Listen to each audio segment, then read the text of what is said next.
Sir हमारे पास court का order है, हमें बिल्डिंग तोड़नी पड़ेगी। जो ऑफिसर हमसे पंगा लेता है वो आइंदा कभी दिखाई नहीं देता है। अगर तुम में से कोई मर्द का बच्चा है, किसी में दम है तो गिराओ बिल्डिंग। हम नहीं गिराएंगे सर, लेकिन हमारे नए डीसी वो आपको छोड़ेंगे नहीं। कौन है वो जोकर? आपने सिर्फ पुलिस की वर्दी पर स्टार्स देखे होंगे, लेकिन इनकी किस्मत में स्टार्स है। अन्याय भी जिनसे कांपता है, न्याय के ऐसे महान देवता हैं वो।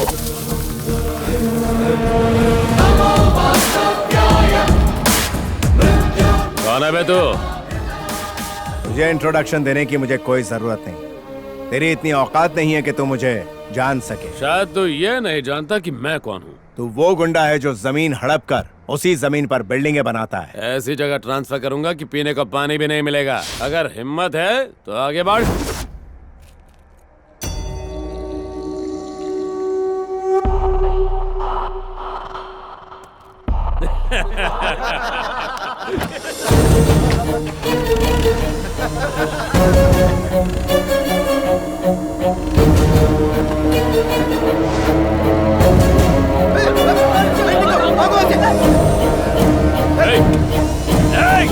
पागल हो गया क्या? ये क्या कर रहा है? जान से मारेगा क्या?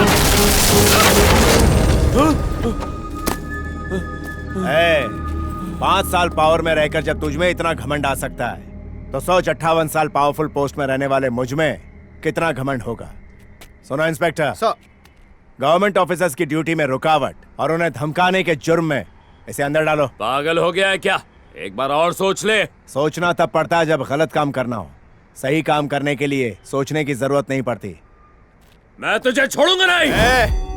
IAS ऑफिसर हूँ, कोई साधु नहीं। मुझसे पंगा लिया तो मार डालूंगा। ऑफिसर सर, बिल्डिंग डिमोलिश कर दो। Okay sir.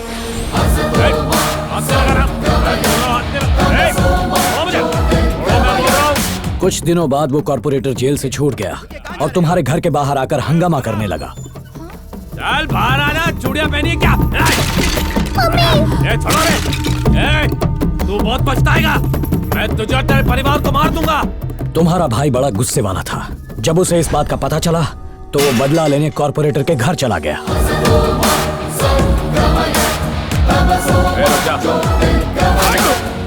उसके सर पर खून सवार था। उसने कॉर्पोरेटर की गन से उसी को मार डाला। मर्डर केस में उसे अरेस्ट कर लिया गया। मैंने उसकी बेल करवाई और उसे घर ले आया।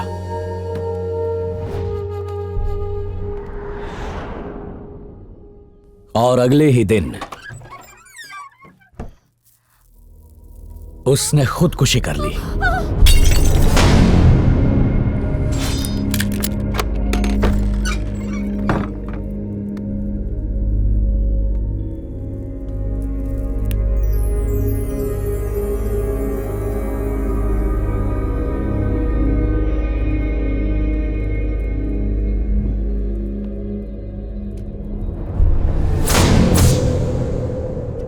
Look, it's a clear case of suicide. Police investigation पूरी हो चुकी है। पोस्टमार्टम रिपोर्ट भी यही कहती है। तुम्हारा क्या कहना है? ये सुसाइड नहीं, मर्डर है। फिजूल की बात मत सोचो, तुम ज्यादा इमोशनल हो रहे हो। पूरा कमरा सबूतों से भरा है sir. What do you mean? Evidence number 1, भाई के पर्सनल कमरे के टेबल के बगल वाले पर्दे। आज भी मुझे उनमें से गांजे की बदबू आ रही थी। इसका मतलब उस कमरे में जो भी रहा होगा उसकी हाइट 6'2" या 6'3" रही होगी। एविडेंस नंबर 2, भाई के कमरे में रखा हुआ बीन बैग। उसमें ऐसा निशान तभी आता है जब कोई भारी या लंबा इंसान उस पर बैठा हो। इसका मतलब यह हुआ कि उस पर बैठने वाले इंसान का वजन लगभग 100 किलो होगा। भाई को धूल पसंद नहीं थी, इसलिए वो खिड़की के पास नहीं बैठते थे। अगर बैठे भी होते तो उस पर इतना गहरा गड्ढा नहीं होता। एविडेंस नंबर 3, ये बताइए कि आपको भाई के कंप्यूटर पर किसी की उंगलियों के निशान मिले? रिपोर्ट के मुताबिक तो किसी के नहीं मिले। क्यों? नामुमकिन। उस पर भाई के फिंगरप्रिंट्स तो मिलने ही चाहिए थे। इसका मतलब उस दिन किसी ने इस कंप्यूटर का इस्तेमाल किया था और पूरे फिंगरप्रिंट्स मिटा दिए थे।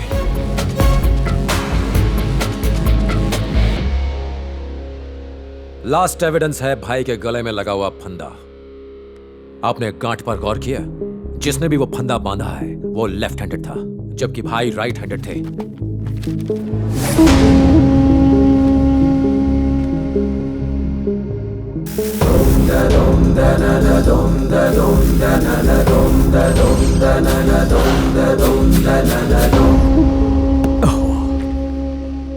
मुझसे इतनी बड़ी गलती कैसे हो गई? सर, हो सकता है कि ये चूक जानबूझकर की गई हो। मैं आपके डिपार्टमेंट को दोष नहीं देता, लेकिन बिना पुलिस के सपोर्ट के एक आईएएस ऑफिसर के मर्डर पर यूं पर्दा डालना बहुत मुश्किल है।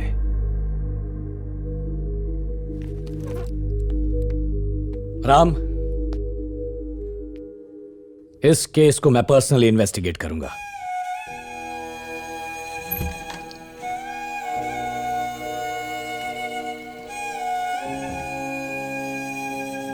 जल्दी से फॉरेंसिक डिपार्टमेंट को इन्फॉर्म करो। मैं सत्यमूर्ति केस को री इन्वेस्टिगेट कर रहा हूं। 6.2, 6.3 हाइट वाले सारे क्रिमिनल्स के नाम चाहिए मुझे। Excuse me. Yes sir. ये डॉक्टर रविंद्र कहाँ मिलेंगे? उनका ऑफिस वहां है। वहाँ? Thank you.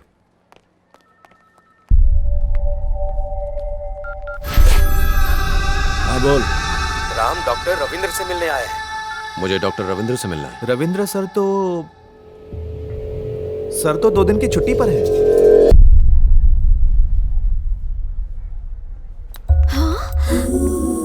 Oh my God, he is here. Go, you guys go. Okay.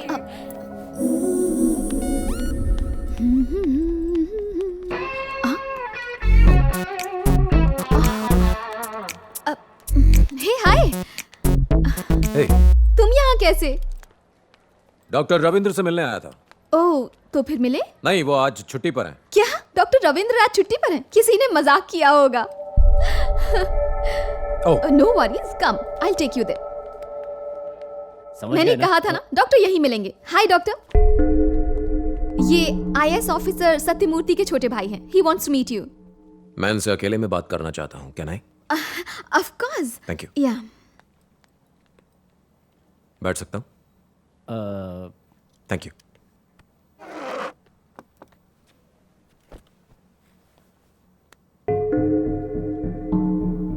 मेरे भाई आईएएस सत्यमूर्ति की पोस्टमार्टम रिपोर्ट जो आपने बनाई मैंने पढ़ी। What about it? नथिंग।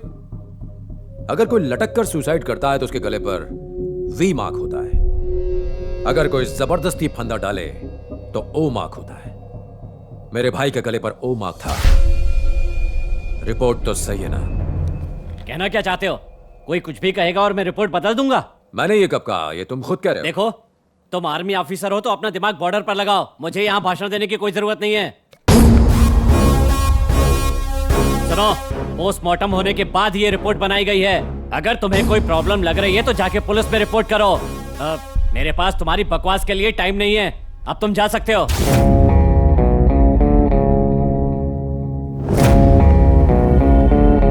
बिना कुछ बोले भी तुमने बहुत कुछ बोल दिया।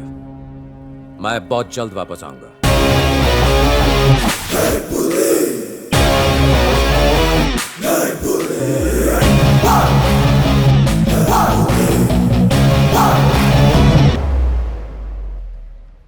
कबूतर उड़ गया। तुम कहाँ उड़ रही हो? बात हो गई? हाँ। दाल में कुछ तो काला है बॉस। 1947 का डायलॉग मारना बंद कर। लगा था ये दोस्ती बॉर्डर पे ही शहीद हो जाएगी, बट इसकी डेयरिंग तो देखिए बॉस, ये हॉस्पिटल तक आ गया। तू कितना नेगेटिव सोचता है यार। ये हॉस्पिटल है, उसका पेट खराब होगा इसलिए आया होगा। किस्मत भी आपका किस्मत से साथ नहीं दे रही है। अरे वो तो दिखने में सुपरमैन जैसा है और आप हो कि उसको पेशेंट बोल रहे हो। Can I have your number? Boss उसका नंबर ले रही है। मैं फोन यूज नहीं करता। Sorry. Your home address, residence number, anything?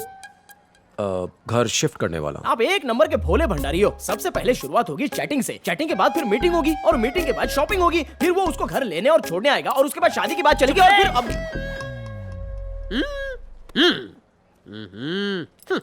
Shift होने के बाद घर का एड्रेस देना मत भूलना। या श्योर। थैंक्स।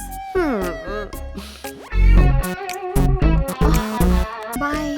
बाय। भूलना मत। हाँ, देश का जवान है इसलिए छोड़ दिया, वरना उसकी जवानी बर्बाद कर देता।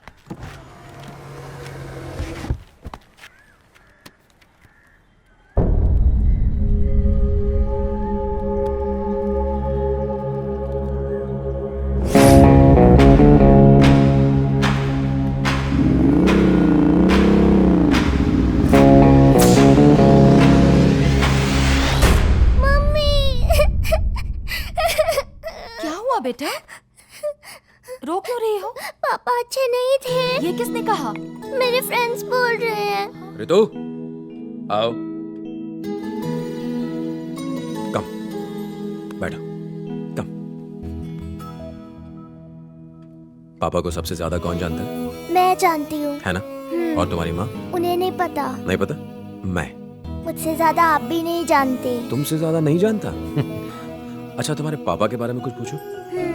क्या वो बुरे आदमी थे? नहीं। नहीं ना? तो फिर चिंता क्यों करती हो? हाँ? चिंता मत करो, तुम्हारे पापा हमेशा सच के लिए लड़ते थे, डिशुम डिशुम करके जरूरतमंदों की मदद करते थे। तुम्हारे पापा एक अच्छे इंसान थे। मतलब सुपरमैन की तरह? Super human. पापा के बारे में कोई कुछ भी कहे मत सुनना। भाभी, मैं समझ सकता हूं कि आप पर क्या बीत रही है, मगर प्लीज बताइए, क्या भैया किसी चीज को लेकर परेशान थे?